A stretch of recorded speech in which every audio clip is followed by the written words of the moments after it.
हिमांशु जी, लखनऊ से। राधे राधे। राधे राधे महाराज जी। महाराज जी, मैंने आपका वीडियो देखा यूट्यूब पे। आपने कहा कि जो राधा किशोरी के 28 नाम का जप कर ले उसकी सारी मनोकामनाएं पूरी हो जाती हैं। महाराज जी, मैं रोज 108 बार राधा किशोरी जी के 28 नामों का जप करता हूँ। महाराज जी, इतना बहुत है या मैं और जप बढ़ाऊं? हम तो कहेंगे और बढ़ाओ। जब तक आपका पूर्व पाप स्टॉक है, जैसे पूर्व पाप स्टॉक आपका 500 ग्राम है और आपका भजन 50 ग्राम है, तो 450 ग्राम अभी आपको क्रॉस करना पड़ेगा। जब 500 के ऊपर क्रॉस हो जाएगा तब आपका मंगल शुरू हो जाएगा, जो चाहोगे वो होना शुरू हो जाएगा। पर पहले 500 को आपको डिलीट करना पड़ेगा, जो आपका पाप जमा है उसे डिलीट करना। तो लोग इस रास्ते को जान नहीं पाते, तो बात नहीं, बात तो आपकी बन रही है। वो जो आपका स्टॉक लगा हुआ है उसको वो डिलीट कर रहा है, लेकिन इतना भी नहीं हो पाया कि सब डिलीट हो जाए। और जब सब डिलीट हो जाएगा तो सब आनंद प्राप्त हो जाएगा। इसलिए हिम्मत करके, चाहे जितना कष्ट मिले, आप नाम जप करते ही रहो, नाम बढ़ाते ही रहो। तो जिस समय वो आपका पूर्व पाप नष्ट होगा उसी समय आपको आनंद प्राप्त हो जाएगा। और जब तक वो रहेगा तब तक असफलता, विपत्ति, चिंता, उद्वेग ये वो देता रहेगा आपको। तो और बढ़ाओ नाम।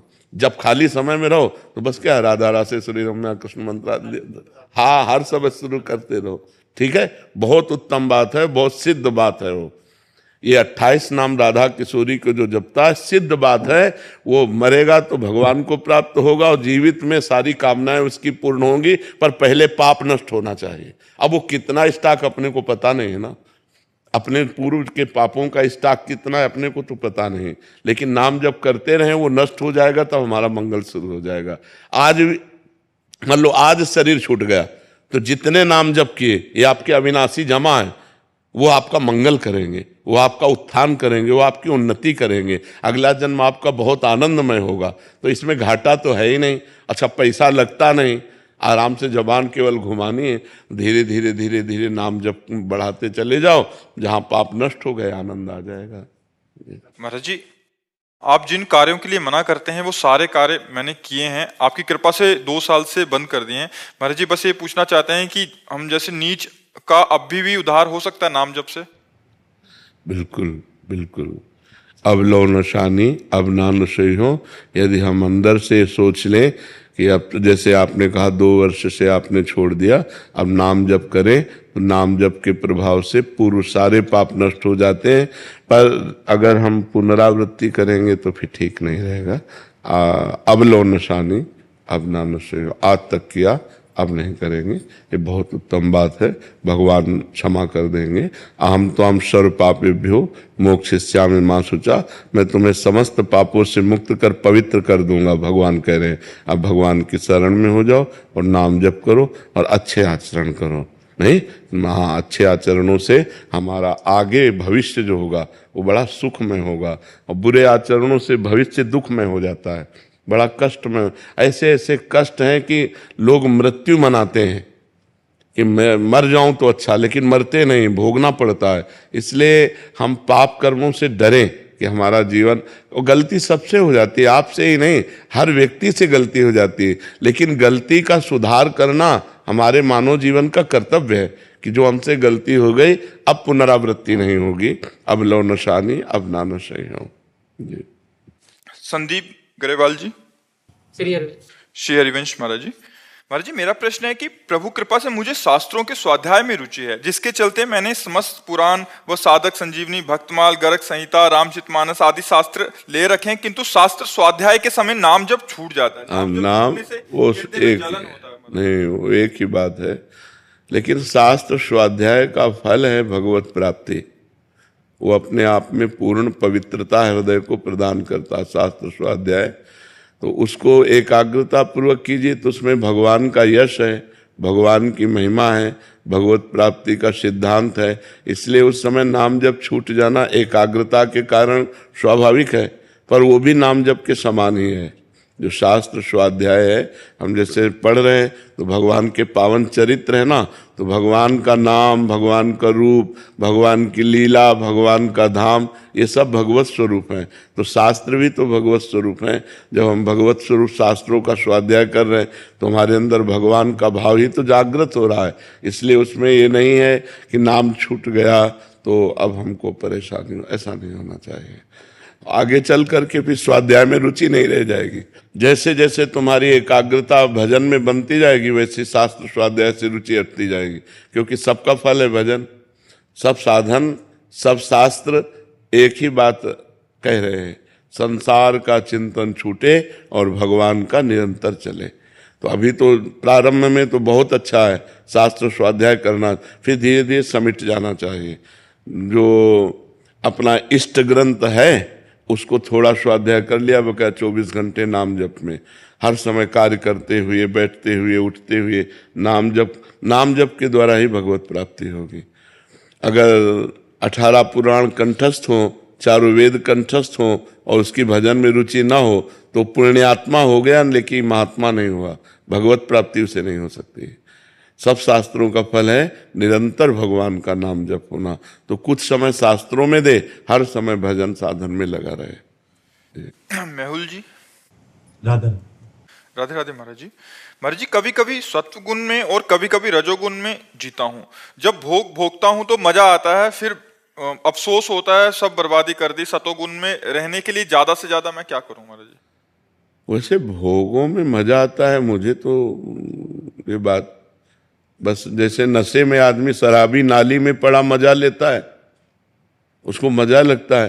लेकिन देखो ना कितनी घृणित दशा होती शराबी पुरुष की। ऐसे ही वासना का नशा चढ़ गया है, वासना का नशा, इसलिए नहीं उल्टी हो जाए, तुम जिसे मजा कहते हो वमन हो जाए। अपवित्र बुद्धि है, अपवित्र मन है, इसलिए ऐसा अनुभव हो रहा। ऐसा सबको अनुभव होता है, तुम्हें ही नहीं। जब अपवित्र मन होता है, अपवित्र बुद्धि होती तो नहीं तो ऐसे छी, अंदर से ऐसी घृणा हो जाएगी, छी नहीं अब कछुनाथ न चाहे मोरे प्रभु, अब ये गलत मार्ग, ये विषय भोग, ये संसार के सुख नहीं, अब मुझे आप अपना सुख प्रदान करें। जब पवित्र बुद्धि हो जाएगी, अपवित्र मलिन बुद्धि में तो फिर ये सब अच्छा है। फिर अफसोस भी तो होता है बाबा जी कि ये गलत टाइम वेस्ट कर दिया। हाँ, ये उत्तम बात है। अभी पूरी पवित्र बुद्धि नहीं हुई है। जब पूरी पवित्र हो जाएगी तो पहले ही जो थोड़ा पवित्र होती है और ज्यादा अपवित्र होती है तो वो बाद में पश्चाताप करती है। भोग के समय तो सहयोग कर देगी और इसके बाद पश्चाताप करेगी, यार ऐसा क्यों किया। और जो ज्यादा पवित्र होती है, कम अपवित्र होती है, तो भोग की लालसा तो हुई पर वो पहले ही काट देगी, पहले ही उसमें निरर्थक भाव ले आएगी कि यार इसके पहले ले आवे तो काम बन गया। अब पीटने के बाद फिर ज्ञान उपदेश हो तो फायदा क्या हो गया। माया ने पीट दिया, अब बाद में उपदेश हो रहा, यार ये समय बर्बाद गया, ये व्यर्थ की वासना बढ़ रही है, व्यर्थ का अनुभव बढ़ रहा है संसार सुख का, ये तो बहुत गलत है। पवित्र बुद्धि, तो इससे नाम जप बढ़ाओ। जितना नाम जप बढ़ाओगे उतनी बुद्धि पवित्र होती जाएगी। और पवित्र बुद्धि का लक्षण उसे रमा विलास राम अनुरागी तजत बमन जिम जन बड़भागी। वो बड़भागी भगवान के भक्तजन लक्ष्मी के वैभव विलास को वमन की तरह त्याग देते हैं। कितने दिन का है, कितने दिन का है। अभी शरीर छूट जाए तो क्या है आपके पास? जो भजन किया, जो भगवान का चिंतन किया, जो अच्छे कर्म किए, जो बुरे कर्म किए, वही वो है आपके पास। तो अच्छे कर्म करो, नाम जप करो और भोगों को धर्म के लिए भोगो। अब जैसे आपकी पत्नी है, अब आप परमार्थ पे चल रहे हो और उसकी इच्छा है तो भगवान को प्रणाम करके, भगवान का चिंतन करते हुए कि यद्यपि इसमें सुख नहीं है पर वो अर्धांगिनी है, उसकी इच्छा पूर्ति के लिए हम ऐसा कर्म कर रहे हैं, बगैर इसमें कोई तत्व नहीं, तो आप कर्म भी हो गया और आप फंसे भी नहीं, क्योंकि आपकी रुचि नहीं है। ऐसे भोगों को धर्मयुक्त भोगने से भगवान की तरफ हम बढ़ सकते हैं। नहीं तो प्रायः पूरा संसार, कोई बिरला ही एक दो ऐसा होगा जो इन भोगों में अरुचि करके निकल पावे। नहीं तो कोई भोग रहा है रुचि पूर्वक और कोई रुचि है पर भोग नहीं मिल रहा है, कोई रुचि है पर भोग इसलिए नहीं भोग रहा कि हमें भगवान की प्राप्ति करनी, पर रुचि है। कोई विरला ऐसा होगा जिसकी भोगों में रुचि नहीं है और भगवान प्रिय लग रहे हैं, इसलिए नाम जप करो और आगे बढ़ो। शीतल जी। श्री हरिवंश महाराज जी। महाराज जी, आपके चरणों में कोटि कोटि प्रणाम। महाराज जी, कन कन में भगवान हैं, तब एक ही समय में करोड़ों अरबों के मन में कैसे सुन समझ लेते हैं? वे अपनी लीलाएं भी उसी समय ही करते हैं समस्त। क्योंकि इंद्रियाणाम मनश्चास्मि, वही मन बने हुए हैं। इंद्रियों में मन मैं हूं, भगवान कह रहे ना, तो तुम कहते हो मन की सुन कैसे लेते हो? वो मन ही बने हुए हैं, वही मन बने हुए हैं, सबके मन वही बने हुए हैं। जैसे एक शीशा में देखो तो हम अकेले, और करोड़ों शीशा तोड़ करके मकान बना दो और उसमें देखो तो तुम ही दिखाई दोगे ना। तो अब करोड़ों दिखाई दे रहे हो लेकिन हो तुम ही, है नहीं? ऐसे ही एक भगवान सच्चिदानंद, एक करोड़ों शरीर दिखाई दे रहे पर वो सबके अंदर बैठा हुआ है, सबकी सुन रहा है। हम लोग प्राकृतिक बुद्धि वाले हैं, हमारी प्राकृतिक श्रवण इंद्रिय है, तो 100 आवाज हम एक साथ नहीं सुन सकते। वो 1 अरब आवाज एक साथ सुनकर 1 अरब लोगों को एक साथ उत्तर दे देगा। इसीलिए वो भगवान है, इसीलिए वो परमात्मा है। समझ रहे ना? तो उसकी सामर्थ्य तो अनंत है, उसकी सामर्थ्य अनंत।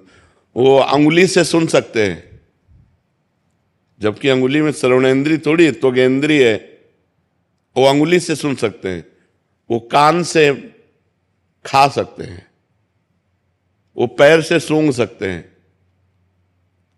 सच्चिदानंद है, सब कुछ सच्चिदानंद में सामर्थ्य होती। अपने लोग प्राकृतिक केवल कान से सुन सकते हैं, और 100 आवाज एक साथ हो रही हो तो हम पहचान नहीं सकते कि कौन क्या बोल रहा है। वो एक असंख्य लोग बोले एक साथ तो सबको उत्तर भगवान दे देंगे। भगवान भगवान है ना, भगवान की सामर्थ्य अनंत है। वही सबके मन बैठे हुए बने हुए, वही सबकी आत्मा बने हुए, वही सबकी बुद्धि बने हुए। सही पूछो तो वही सब कुछ बने हुए हैं, उनके सिवा कुछ है ही नहीं। तो अपनी बात अपने सुन लेते हैं ना, ऐसे भगवान सबकी बात सुन लेते हैं जी। देवांश जी जबलपुर से। श्री राधे महाराज जी। महाराज जी, किसी अन्य के द्वारा किसी भी कारण से या अज्ञानवश अपने इष्ट की निंदा सुनने से क्या मैं पाप का भागी बनूंगा? हाँ, पक्का बनोगे, नहीं सुनना चाहिए। संत शंभु श्रीपद अपवादा, कही सुनी तहां असमर ज्यादा, काटी जीव तास जो बसाई, श्रवण मुंद न तो चले पराई। सिद्धांत है, यदि कोई हमारे संत की, गुरुदेव की, इष्ट की निंदा कर रहा है तो या तो हमारी दम हो तो उसकी जबान बंद कर दें, अगर वो दंडता करता है तो कान में अंगुली डालो और भाग लो, निकल लो। लड़ाई झगड़ा करने की जरूरत नहीं, पर बड़े चैन से सुनोगे तो जो दुर्गति निंदा करने वाले की होती है वही दुर्गति निंदा सुनने वाले की होती है। इसलिए सुनने से भी बचना चाहिए, सुनना भी पाप है। लीलावती देवी जी छत्तीसगढ़ से। श्री हरिवंश महाराज जी। महाराज जी, श्री जी की कृपा से पिछले वर्ष वृंदावन आना हुआ। परिक्रमा मार्ग में इस शरीर के पति का परिक्रमा करते हुए देवरा बाबा मार्ग में कार एक्सीडेंट के कारण उनका शरीर वहीं शांत हो गया। गुरुदेव, मेरा प्रश्न है कि श्री जी, ये तो बहुत बढ़िया बात हुई। वो केवल देखने मात्र के लिए बात हुई कि शरीर जो है एक्सीडेंट से छूटा, लेकिन बहुत बड़ी जगह छूटा। अकाल मृत्यु तो नहीं? नहीं नहीं नहीं नहीं, उनको भगवत प्राप्ति होगी। भगवान के धाम में शरीर छूटा, उनको भगवत प्राप्ति होगी। धाम की एक अपनी महिमा है, कारण कुछ भी बने उसका शरीर छूटेगा। इस रज में तो रज का एक कण स्पर्श हो जाए, वृंदावन की रज का, घोर पापी हो तो उसे भगवान की प्राप्ति हो जाएगी। पूज्य राधा बाबा ने अपनी वाणी जी में लिखा कि वृंदावन की रज मुख में चली जाए या शरीर में कहीं लगी हो और शरीर छूटे तो उसे भगवत प्राप्ति होगी। प्रिया प्रीतम का ये प्रेम रस प्रदान करने की दिव्य शक्ति संपन्न रज है। सद्यो वशीकरण चूर्ण मनंत शक्तिम तम राधिका चरण रेणु मनुष्मरामी। और इस रज में जिसका शरीर छूटता है, जे रेणु पर मरिबो मंगल आए। इस शरीर का कितना भी पाप बना हो और धाम में शरीर छूट जाए तो उसका परम मंगल हो जाएगा। जैसे कैसा भी पापी हो काशी में शरीर छूट जाए तो मोक्ष को प्राप्त होता है, ऐसे कैसा भी पापी हो वृंदावन में शरीर छूट जाए तो भगवान को प्राप्त होता है। ये तो बड़ा भाग्य रहा आपके पति का, निमित्त कुछ भी बना लेकिन धाम में शरीर छूटा है तो बड़ा मंगलमय है। धाम की ऐसी महिमा सुन के अगर कोई खुद जानबूझ के यहाँ शरीर छोड़े तो उसकी दुर्गति हो जाएगी, उसकी दुर्गति, वो यहीं बनेगा, प्रेत बनेगा, यहीं बनेगा वृंदावन का प्रेत। पर पता नहीं कितने कल्प लगेंगे उसको प्रेत योनि से उद्धार होने में, वो प्रेत बनेगा, वो मोक्ष को प्राप्त नहीं होगा स्वतः। अब जैसे जा रहे थे, परिक्रमा दे रहे थे, कार आई, एक्सीडेंट किया और चली गई, तो उनकी तो इच्छा नहीं थी ना, और अब वो भगवत इच्छा से गए तो वो भगवान के धाम को गए, ये परम मंगलमय रहा। अब गुरुजी वो अंत समय में वृंदावन में आके बस जाए और वहां उसका प्रभु को शरीर पूरा हो जाए, अंत समय में आके वृंदावन धाम उसका वास हो जाए, हाँ बिल्कुल, और उसकी यहाँ उसकी मृत्यु हो जाए। बिल्कुल बिल्कुल निश्चित भगवत से मतलब उसका बिल्कुल बिल्कुल। हम कह रहे हैं कि घोर पापी है और मरने के समय उसे धाम में ले आओ, यहाँ शरीर छूट गया, वो भगवत प्राप्ति हो जाएगी उसको। ये धाम है ना, धाम की महिमा है, धाम की अपार महिमा है। ये वृंदावन धाम है, सब धामों में सर्वोपरि धाम है, यहाँ शरीर छूटे तो भगवान की निश्चित। पर महाराज ये सहज है क्या, कोई भी आ सकता है क्या? श्री जी की कृपा से, मतलब यहाँ किसी भक्त की कृपा? हाँ, मतलब कुछ ना कुछ संबंध रहेगा किसी न किसी कारण से। जैसे अब मान लो वृंदावन तीर्थ की भावना से आए और वो यही शरीर पूरा हो गया, भगवान की प्राप्ति हो गई। ये तो न जाने कौन से गुण पर दयानिधि रीझ जाते हैं। अब इसको तो नहीं कहा जा सकता कि घोर पापी था ऐसा कैसे हो गया। भगवान की कृपा किसी पर कभी भी कहीं भी कैसे भी हो सकती है। कृपा के लिए कोई नियम थोड़ी है, वो कभी भी कहीं भी किसी पर कैसे भी हो सकती है। एक वैष्णव थे महाराज जी, उन्होंने पूरा जोर लगा लिया कि वो अंतिम समय था उनके पिताजी का, बट वो भाई इतने अड़ गए कि मतलब वो पूरी लड़ाई हो गया, पर आ नहीं पाए महाराज जी। एक वो हैं और एक कृपा से ऐसा संयोग बैठ जाता और आ जाता। बिल्कुल बिल्कुल बिल्कुल, बहुत बहुत भगवान की असीम कृपा से होगा। धाम पर शरीर छूट जाना ये बहुत बड़ी मंगलमयी बात है। अगर किसी का बाहर कहीं शरीर छूट रहा है और धाम की रज लगा दो, धाम का रज का कण चला जाए तो उसकी दुर्गति नहीं होगी, उसकी सदगति हो जाएगी। फिर जो धाम में शरीर छोड़ रहा है उसकी सदगति में संशय क्या।